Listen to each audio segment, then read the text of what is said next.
السلام علیکم ورحمۃ اللہ وبرکاتہ۔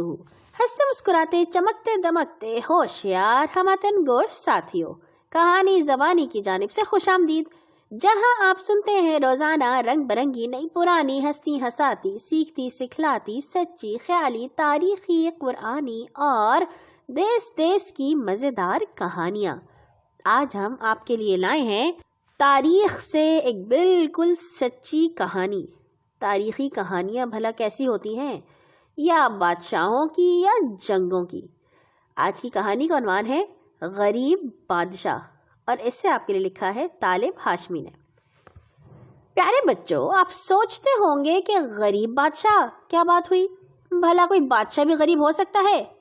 ہاں بھائی، یہ بالکل سچ ہے کہ ہندوستان کا ایک مسلمان بادشاہ واقعی غریب تھا، اس لیے کہ اپنے بال بچوں کے لیے سرکاری خزانے سے ایک پیسہ تک نہیں لیتا تھا، بلکہ اپنے ہاتھ کی محنت سے روزی کماتا تھا اور نہایت سادگی سے زندگی گزارتا تھا۔ اس بادشاہ کا نام ناصر الدین محمود تھا۔ وہ خاندان غلامہ کے مشہور بادشاہ التمش کا سب سے چھوٹا بیٹا تھا۔ بچپن ہی میں بڑا ذہین، بہادر اور خدا سے ڈرنے والا لڑکا تھا۔ بڑا ہوا تو باپ نے اسے پہلے بدایوں اور پھر بہرائچ کا گورنر مقرر کر دیا۔ وہاں کی حکومت کا انتظام اس نے بڑی ہوشیاری سے چلایا اور ہر طرف امن و امان قائم کر کے رعایا کو خوشحال بنا دیا۔ ناصر الدین محمود 1246 عیسوی میں ہندوستان کا بادشاہ بنا اور 1267 عیسوی تک اس نے پورے 20 برس بادشاہت کی، لیکن اس کی بادشاہی میں فقیری کی شان تھی۔ وہ نماز روزے کا بڑا پابند تھا اور اکثر قرآن پاک کی تلاوت میں مشغول رہتا تھا۔ اس کے ساتھ ہی وہ حکومت کے تمام کام بڑی ہوشیار اور دانائی سے کرتا تھا۔ اس کے زمانے میں مغلوں نے ہندوستان پر حملہ کیا تو اس نے بڑی بہادری سے ان کا مقابلہ کیا اور سخت لڑائی کے بعد ان کو شکست دے کر بھگا دیا۔ یہ نیک بادشاہ دربار سے گھر جاتا تو درباری لباس اتار کر موٹا جھوٹا لباس پہن لیا کرتا تھا۔ وہ اپنی روزی فالتو وقت میں قرآن مجید لکھ کر کماتا تھا۔ ایک دفعہ ایک امیر نے اس خیال سے کہ یہ بادشاہ کے ہاتھ کا لکھا ہوا قرآن پاک ہے، اس کے عام ہدیے سے دگنا ہدیہ دے دیا۔ بادشاہ کو معلوم ہوا تو اس کے بعد پسند آئی اور اس نے کہا اس طرح روزی کے حلال ہونے میں شک ہو جاتا ہے۔ اس کے بعد وہ قرآن پاک کے جو نسخے لکھتا ان کو چھپا کر بازار میں بھیجتا تاکہ اس کی وہی قیمت ملے جو عام طور پر بازار میں ملتی ہے۔ بادشاہ اپنی ذاتی ضرورتوں کے لیے سرکاری خزانے سے کچھ نہیں لیتا تھا اور اسی آمدنی پر گزارا کرتا تھا جو اس کو قرآن پاک لکھ کر حاصل ہوتی تھی۔ یہ رقم کچھ زیادہ نہیں ہوتی تھی، اس لیے اس کی زندگی بڑی غریبانہ تھی۔ اس کے گھر میں کوئی خادمہ یا باورچن نہیں تھی اور گھر کا سارا کام کاج اس کی ملکہ کو خود کرنا پڑتا تھا۔ وہ بادشاہ کے ایک بہت بڑے سردار بلبن کی بیٹی تھی جو آگے چل کر خود ہندوستان کا بادشاہ بنا۔ ایک دن اس نے اپنے شوہر سے کہا کہ میں نے اپنے گھر کبھی روٹی نہیں پکائی تھی، لیکن یہاں مجھے خود روٹی پکانی پڑتی ہے۔ کئی دفعہ میرے ہاتھ جل جاتے ہیں، ان میں چھالے پڑ جاتے ہیں۔ آپ میرے لیے خادمہ کا بندوبست کر دیں۔ ملکہ کی بات سن کر بادشاہ رونے لگا۔ پھر اس نے کہا یہ دنیا گزر جانے والی ہے، یہاں اس تکلیف کو برداشت کر کے صبر کرو۔ قیامت کے دن اللہ تم کو اس کا اچھا بدلہ دے گا۔ میری آمدنی بہت معمولی ہے اور میں غریب آدمی ہوں، اس لیے تمہارے لیے کسی خادمہ کا انتظام کرنا ممکن نہیں۔ رہا سرکاری خزانہ تو اس پر رعایا کا حق ہے، میں اس کا مالک نہیں ہوں۔ مالکہ بھی بڑی نیک بیوی تھی، شوہر کی بات سن کر خاموش ہو گئی اور پھر ہمیشہ گھر کا سارا کام ہنسی خوشی کرتی رہی۔ سلطان ناصر الدین محمود کو رسول پاک صلی اللہ علیہ وسلم سے بڑی محبت تھی۔ وہ نبی صلی اللہ علیہ وسلم کا نام بغیر وضو کبھی نہیں لیتا تھا۔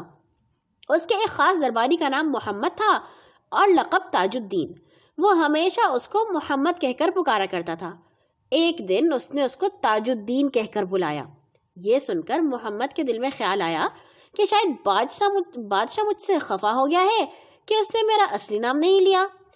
بادشاہ کے حکم کی تعمیل کر کے وہ گھر چلا گیا اور 3 دن تک دربار میں حاضر نہ ہوا۔ بادشاہ نے اس کو گھر سے بلا بھیجا اور اس سے پوچھا کیا بات ہے، تم 3 دن سے دربار سے غیر حاضر رہے؟ اس نے کہا جہاں پناہ، آپ ہمیشہ مجھے میرے اصلی نام سے پکارا کرتے تھے، اس دن آپ نے مجھے تاج الدین کہہ کر بلایا تو میں سمجھا شاید آپ مجھ سے ناراض ہو گئے ہیں، اسی لیے میں نے 3 دن تک آپ کو اپنی صورت نہیں دکھائی، لیکن یہ 3 دن میں نے بڑی بے چینی سے گزارے۔ بادشاہ نے کہا میں تم سے ناراض نہیں ہوں، بات یہ ہے کہ جب میں نے تم کو تاج الدین کہہ کر پکارا تھا اس وقت میں باوضو نہیں تھا، مجھے شرم آئی کہ میں بے وضو محمد کا نام زبان پر لاؤں۔ بادشاہ ہونے کے باوجود سلطان ناصر الدین محمود کے مزاج میں بڑی عاجزی اور نرمی تھی، وہ کسی کا دل دکھانا پسند نہیں کرتا تھا۔